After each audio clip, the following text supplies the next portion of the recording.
بسم الله الرحمن الرحيم. حبيت اني اقدم شرح بسيط مختصر على طريقة استخدام التطبيق لبعض الاخوان اللي سألوا. نلاحظ هنا طبعا هذه الخريطة وتغطي البحر الاحمر نفس خرائط الخطابي، كل ما تقرب تظهر لك مزيد من المعلومات، وفي امكانك انك تستخدم الخريطة ب 3D بشكل 3D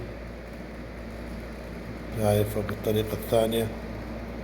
بالنسبة عندنا هنا على اليسار اللي هي القائمة، قائمة الوظائف، مثلا النقاط مثلا هنا هذه المنطقة اللي محفوظة باللغة العربية تلاحظ، وعندنا هنا اللي هو المسارات اللي حفظتها، وبالنسبة للثالثة اللي هي المسارات اللي انت سجلتها. الاعدادات هنا تلاحظ انك ممكن تغير الاعدادات عربي انجليزي، ممكن تخلي طبعا الاتجاه دائما للأعلى ممكن تغيره. الأحداثيات على المؤشر ممكن تفعلها، ممكن تخليها غير مفعلة. تبغى تظهر القفل على الخريطة بحيث انه الخريطة بعد كده ما يعني لو لمست الشاشة ما تتحرك ولا تغير. إعدادات افتراضية، دقة تسجيل المسار، وهنا التنبيه إذا حبيت شغل التنبيه لو يعني انحرفت عن المسار يعطيك تنبيه.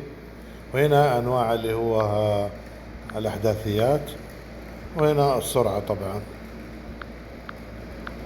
هنا الوضع المثالي. هذا بالنسبة للقائمة. طبعا تلاحظ هنا الأحداثيات على اليسار تحتها اللي هي ظاهرة الأحداثيات، المؤشر فين موجود، أحداثيات ظاهرة عندك وبعده عنك. اللي تحتها المسافة، هذه مثلا المسافة اللي بينك وبين النقطة الحمراء، هذه المؤشر الأحمر هذا، والأحداثي حق كل نقطة كما تلاحظون يتغير ويتحرك.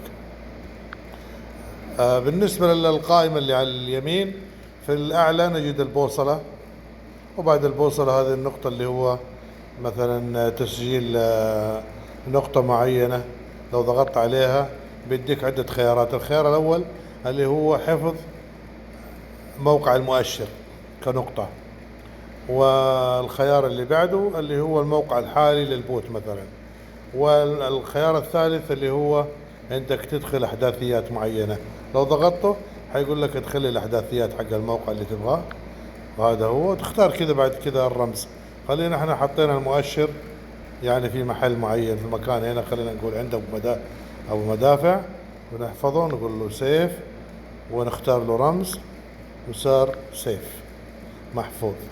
لو ضغطت عليه بيصير بيوضح لي انه هذه نقطة. خلينا نعدلها على النقطة دي، هذه النقطة ممكن اقول بغير اسمها، اخليها مثلا محمد، اضغط له صح سيف، فحفظناها النقطة صار اسمها محمد. لو رجعت للخريطة وضغطت عليها حيقول لك هذه اسمها محمد. تمام، هذه النقاط. الوظيفة اللي بعدها اللي هي المسارات، نعم رسم مسار يدوي.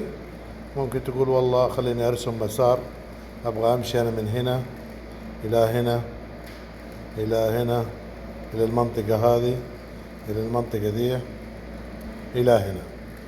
تمام، هذا المسار اللي رسمناه نبغى نمشي عليه، فلنفرض يعني فرضية، ونضغط على حفظ المسار، نختار له لون ونقول له حفظ، صار حفظ المسار عندي هذا اقدر امشي عليه.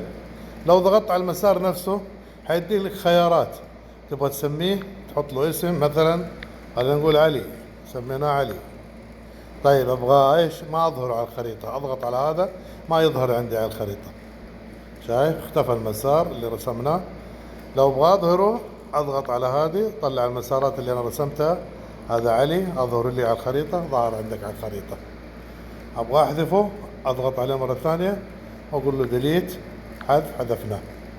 هذا بالنسبة للمسارات. طبعا الخيار الثالث اللي هو تسجيل المسار آليا وانت ماشي، تضغطه يبدأ هو يسجل المسار اللي انت ماشي، يسجله لك بالضبط كما يعني حسب مشيك.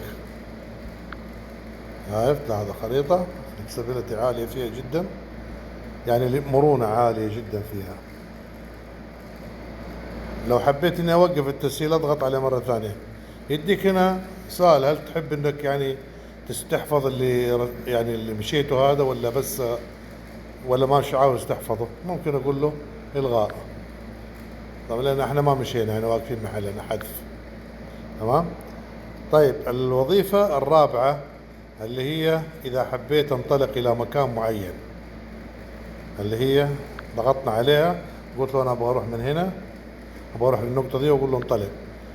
طبعا إحنا في المحل هنا ممكن نشوف، شوف حط لي خط مستقيم إلى النقطة اللي أنا رايح لها، على أساس لما أنا أسير يعني ما أقعد ألف يمين يسار على طول عليها. أبغى ألغي، أضغط عليه مرة ثانية. طبعا هذه الآن لو تحركت كذا مثلا، تمشيت في الخريطة، بعدين تبغى يرجع للموقع البوت، تضغط على الأيقونة اللي هي رقم 5، هذه الأيقونة. تمام، رجع لك للموقع حقك، تضغط عليها، تضغط هذا يرسم لي خط مباشر الاتجاه حقي. تمام، هذا 3D قلنا. وعندك هذه زايد وهذه ناقص، تقريب، تبعيد. شايف هنا عندي قفل الشاشة اللي في اليسار في الركن، اضغطه خلاص الشاشة ما عاد تتحرك. لو حركتها بيدي يعني، اضغط مرة ثانية افتح القفل. يمكن هذه اهم الاشياء اللي يحتاجها الواحد حاليا. مع الشكر والتقدير، اخوكم ابو عبد العزيز الخطابي.